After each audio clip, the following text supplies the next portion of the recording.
Hello, Cryptonauts, and welcome back to another episode of Cryptocurrency Chat. This is episode 464 on November 30th, the last day of the month. Oh my gosh, we only have 1 month left to the end of the year. Oh well. Yep. If only the news was as exciting this November as it was last November. Oh well. Starting to look a lot like Christmas. Isn't it though? Hopefully this Christmas can be better than the bear market we've been watching for most of this year. Although, as I was saying to John earlier, the bear market ended in March, or June. No, it ended in June, and we've just been flat since then, roughly. So let's just get into the news, because that's what we're here for. Want to hit it off for Uniswap? You want me to talk about it? Go ahead. All right, so Uniswap is calling it. Most of our news is from Decrypt, but we have one article from CoinDesk. This one is by Kate Irwin, and I'm not going to be reading it, but we're talking about it. Uniswap calls its new NFT aggregator a Google search for trading. And I think this is a really cool point, because Uniswap has a ton of, it's the number one, right? It's the most by volume, but a ton of transactions going through every single day. Just like, FTX and Terra and Celsius, tons of transactions going every day, but guess what? It hasn't failed. And why is that? Because it's decentralized. Nobody owns it. I mean, yes, there's a website that hosts it, but technically anyone put up a website, and lots of people have. So it's independent of whether or not the company survives. All the transactions happen on the chain. They're not happening. You're not beholden, because it's your keys, and so therefore it's your crypto. This is one of the reasons I think I've said in the past that I liked Atomic Wallet, because you can earn interest. You can stake certain coins, and you get to operate them. Mm-hmm. If you want to pull out sometime, you can pull out whenever you want. Granted, all of those staking versions are for coins that take a long time to withdraw, like Cosmos and Zilla QA. So yeah, 3.48 billion total volume locked into Uniswap right now. And Uniswap, does NFTs. It's this NFT aggregator for Google Search on a whole bunch of different places, like OpenSea, X2Y2, SudoSwap, LooksRare, Larva Labs, Foundation, NFT20, a whole bunch of different places to swap. But this is the one thing. It's like, if you want to look for an NFT, how are you going to find it, right? I mean, you can go on IPFS and find some of the data. You can go on Ethereum and find some of the data, but wouldn't it be nice to be able to look up whatever NFT you wanted? Well, that's what Uniswap is doing. So thankfully, Uniswap hasn't failed, because it's not owned by Sam Bankman-Fried. And it's kind of cool, because it's like despite the fact that we had this huge blow up of, Bored Ape Yacht Club NFTs, and then everybody's like, well, what's the point of buying this stupid thing? There's still good NFTs out there, and there's plenty of other uses that we've yet to really implement. I mean, what was the one that Brick was doing in Australia? He's allowing people to buy portions of buildings or of homes in NFT format, and then you have the certificate that proves that you own that portion of it. So there's a good use. It's not a picture; it's just a certificate. So there's other things. I play Upland, and I have lots of NFTs of, virtual property that I own all over the world, and it's neat because for me, it's an exploration. If I'm not mistaken, Brick is also paying out like dividends to the holders of that. Yeah, it's a true DeFi. So NFTs have far more use than just pretty pictures. Well, not even pretty, but weird pictures of apes or whatever they happen to be. Yes, you can collect art that way, but there's tons of other stuff you can do with it. So this is what's interesting, is that Uniswap is saying that they're not going to enforce creator fees, which has been a very hot topic lately.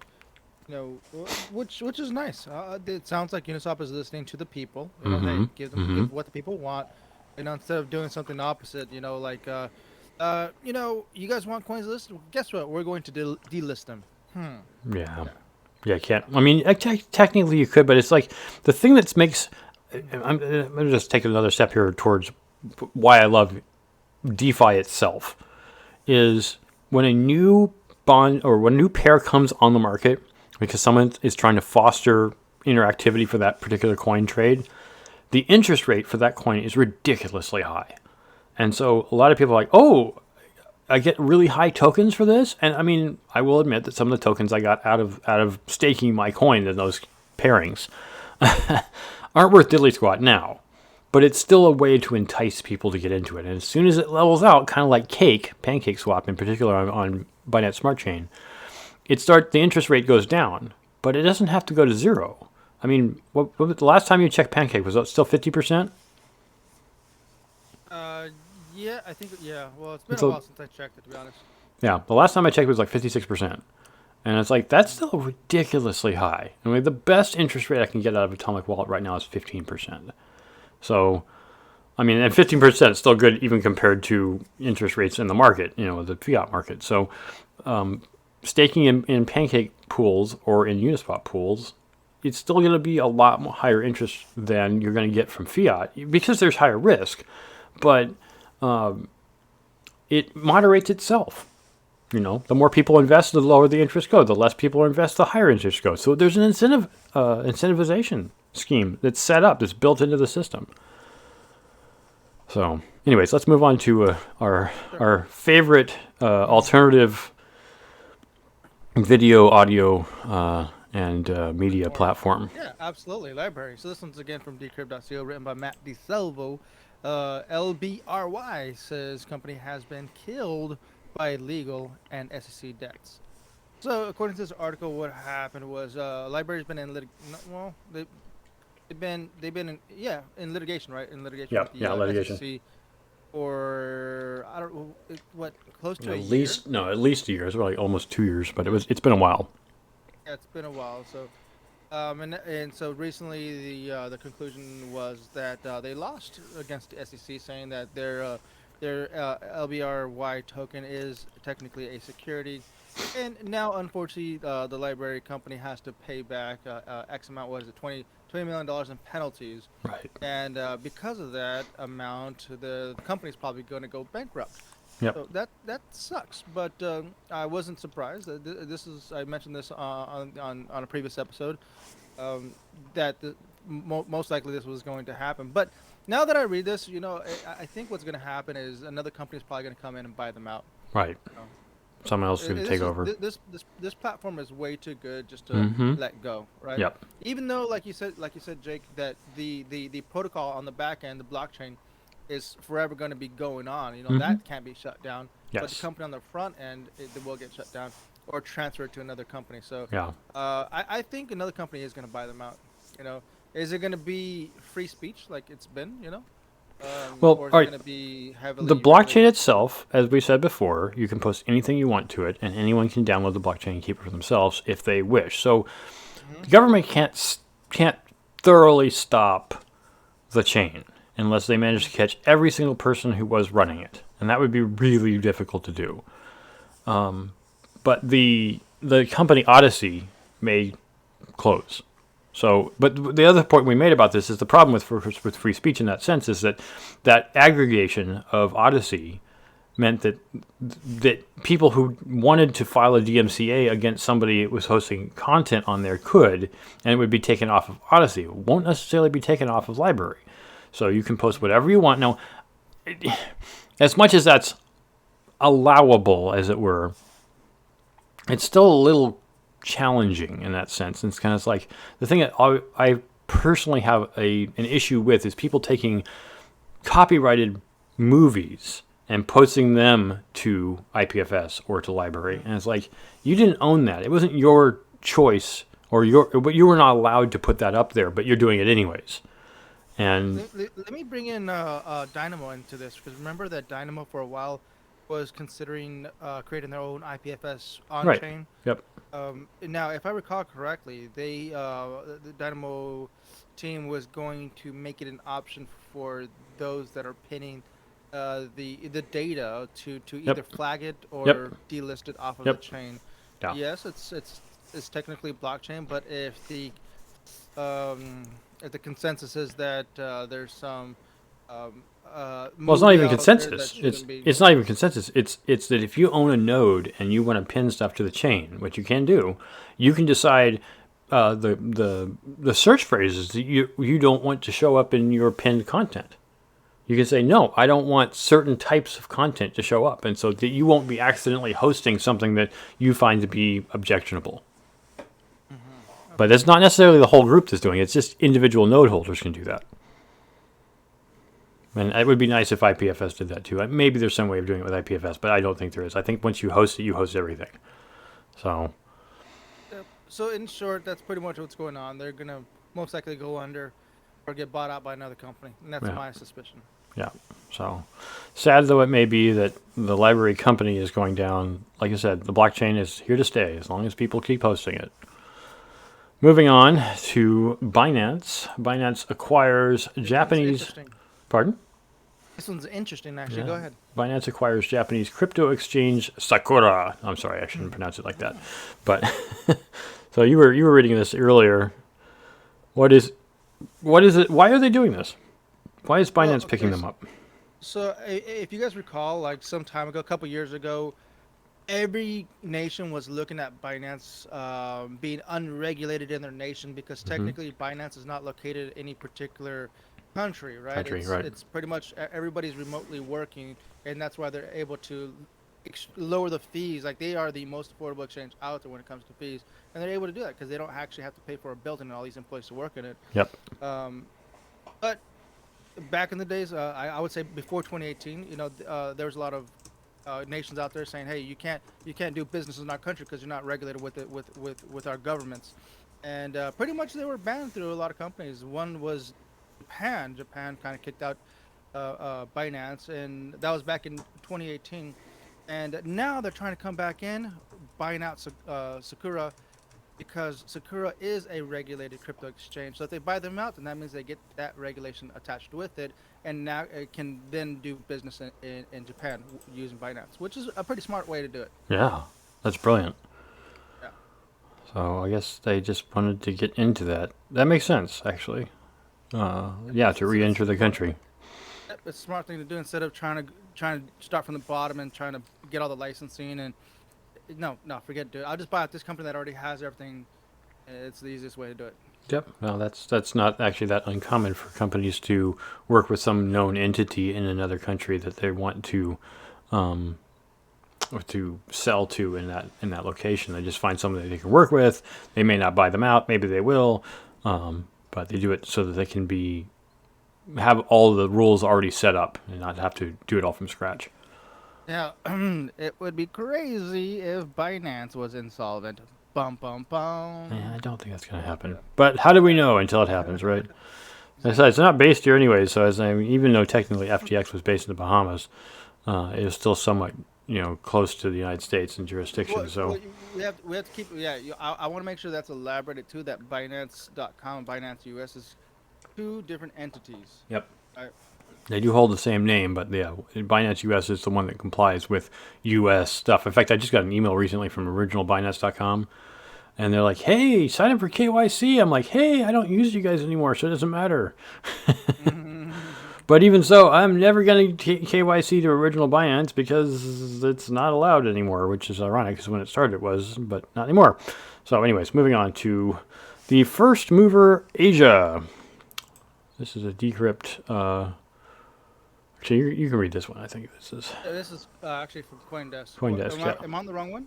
No, you're right. It's CoinDesk. I read it wrong. First mover Asia, Bitcoin rises again on U.S. Fed chair's moderate remarks. So actually, let's go down to the first paragraph. So U.S. Central Bank Chair Jerome Powell pretty much made his speech on Wednesday today, and pretty much saying that they're going to raise rates again. So that's what's causing all the FUD and why the market's going up. This time, instead of going up 75 basis points, they're going to be going up 50 basis points, which I guess that's supposed to be okay for the market.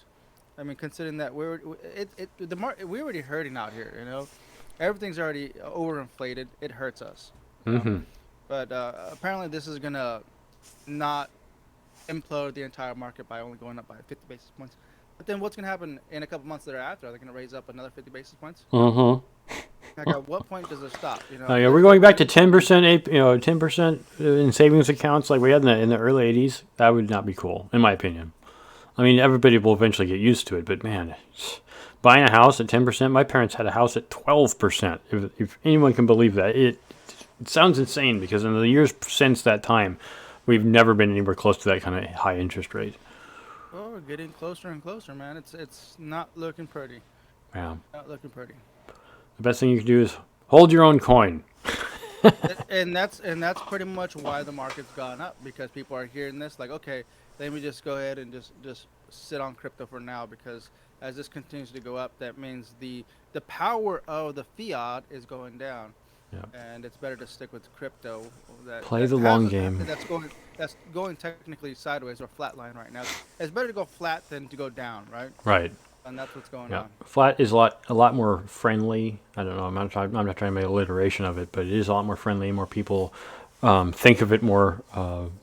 Like this is easier to deal with because when you have drastic fluctuations, and regardless of the market, everybody's either FOMOing in or fudding out, and it's just not.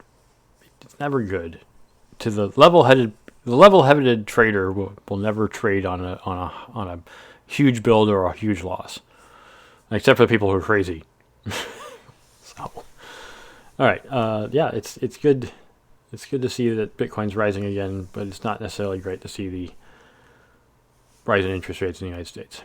So, moving on back to Decrypt and our favorite infamous ignoramus, Sam Bankman-Fried. I wanted to make a point about this because I had a contention with my mom about this particular thing. So SBF hid Republican donations so media wouldn't freak out. I'll be Jason Nelson on Decrypt. And the reason I was pointing this out earlier was that apparently there's an accusation in the American news that what's it called? Bankman-Fried was doing money laundering for the Democrats from what's it called? Ukraine. So apparently Ukraine did some transactions with FTX, and then that money went to the Democrats. This is not true, but it's still an accusation made by the right, who said, well, he's bad and he's liberal and we hate him and yada yada, whatever the reasons are. None of that happened. He donated to both sides, but he publicly donated $11.5 million US, and we don't know what his dark money contributions were to the Republican Party because he won't admit to it, and because he didn't want to scare anybody on either side, I guess. But I'll say this much. We hear about the big donations to one particular party. Do we always hear about the small donations to any other party? Not necessarily, because they're small. And it doesn't fit the agenda of the people trying to make the accusation. So, or claim the accusation for that matter. And he said, Sam Bankman-Fried's quote was literally, all my Republican donations were dark donations. It's like, he made them to both of the major parties, so it's just funny to me to see that Apparently, almost everything is. Sorry, go ahead. Apparently, SBF was hanging out with Janet Yellen and former Vice President Mike Pence earlier today. This man gets around for being broke. Yeah. Well, he's broke now. I'm sure we'll find him in some other crypto thing. Maybe he'll go to work for Jack Dorsey. It's just interesting that that he's still kind of idolized by like big companies. He's still coming out on interviews. He's still going to conventions. He's still doing talks. Yep. Even though all this is going on, it's just like on his end. You look around him, nothing's bad happened. It seemed he's that. still going. Yeah, he's still going. And, it hasn't been punished yet. It surprises me that everybody else is suffering. They lost everything, all their investments. I mean, what was it? The Canadian Teacher Union, I think it was. Yeah, $100 million. Yeah, $100 million Canadian. Yeah. Yeah, that's crazy. Which is like $3 US. No, I'm just kidding. All right, so last article here. Brazil's Congress moves to regulate crypto payments. Yeah, I didn't get a chance to read this. All right, that's fine. This is by Jose Antonio Lanz. Yeah, it's cool. I'm really into this this move that they're actually making a legitimate coin, making not just Bitcoin but all kinds of crypto assets, and it's like it's great to see a relatively large country, excuse me, going in on crypto. I mean, we've already seen Nayib Bukele there in El Salvador, but El Salvador is not a very big country comparatively. I'm not just talking about physical size, but I mean, gross domestic product, it's relatively small. Brazil's huge. And in fact, to me, it just makes sense that this is happening because Brazil was the first international country, a country other than the United States, to actually join Upland. You can actually buy NFT properties in Brazil, in Rio. Don't you own some? Yeah, I do. I actually have 6 properties in Brazil. And the thing has been so neat. I've looked at Brazil in the past because I wanted to travel there years ago, and so I kind of know Brazil a little bit. I mean, not Brazil, the whole nation, but Rio de Janeiro and Sao Paulo. But anyways, primarily Rio. And so it was neat to go back and look at it and say, oh, where is everything in oh, it looks the same almost, it's a city by the sea, like San Francisco. It doesn't look like San Francisco in the sense of its layout, but because it's very hilly, it reminds me a lot of San Francisco. And they built a lot of streets there, and of course it never snows, so you're never going to have to worry about slippery streets, except when it rains, possibly. The streets are pretty narrow, and there's lots of houses built in kind of weird configurations. They're not at least San Francisco has a mostly, crisscross pattern. So anyways, the point is, I'm really stoked about Brazil doing this. So what does this mean in particular? Sorry about getting off track there. If banks choose, they could begin offering crypto payment services, facilitating the use of crypto for buying and selling ordinary goods in the same way that consumers currently use their credit cards. I mean, it's awesome to see that. And one of the most important aspects of the regulation is obligation for service providers to separate their funds. So this is a problem that was with FTX was that Alameda Research and FTX funds got kind of commingled. Accidentally, apparently. I think I know why, but they're basically saying, you need to make sure that you just delineate between funds the company actually has and anything that has to do with, taxes or service fees that you need to pay and customer actual funds.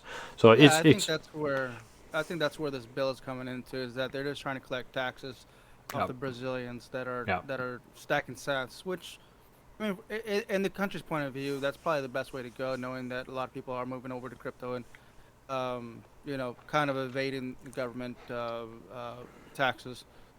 But now if they create a bill or a roadmap of regulating crypto, which is, it's not a pro or a con, it's more of like, well, at least now we have a vision of what we can do, which is, like you said, create tokens, create platforms that are properly regulated, which is nice because that means that other companies can start moving in. And it's also a trust factor. Like one of the things we talked about with El Salvador was the difficulty in getting local businesses, even though the banks, were forced to do this. The businesses were like, well, I need money, and your weird, funny digital money doesn't work for me. And they did say if the company, the purveyor of some business didn't have any digital interface, like they didn't have a credit card swiping method to buy and sell goods, that they didn't have to use the Chiva wallet. But anybody who was a major corporation, like McDonald's in El Salvador, has to use the Chiva wallet.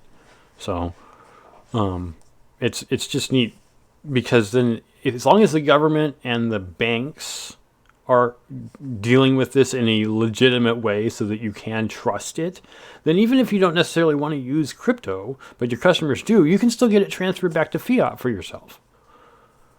So that's the thing to me. This regulation of crypto payments is the best thing. I mean, the United States does do this, but all the companies that do that in the U.S. do it by changing it back to fiat before they pay the company. So if you buy something with Bitcoin, something on, like BitPay or something, they take your Bitcoin and convert it back to dollars to pay that vendor, unless the vendor has explicitly said that they're perfectly happy with taking Bitcoin.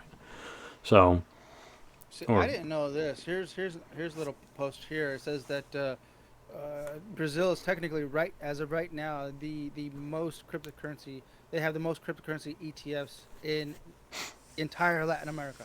That's awesome. Yeah, I'm so I didn't grateful to know see that.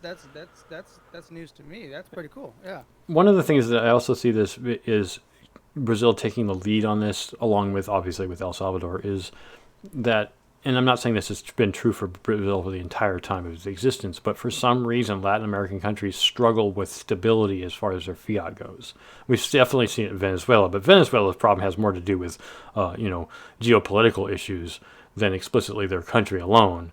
But if you peg your fiat currency in your nation to one export, in particular for Venezuela, that being oil, then when oil prices fluctuate in the world like they have in the last year because of the Ukraine war, then you have huge fluctuations in your personal economy, and that's if you can use something like Bitcoin, it's literally the universal money, right? Even though most people would say the U.S. dollar is also a universal money, Bitcoin is ubiquitous it's not dependent upon the U.S.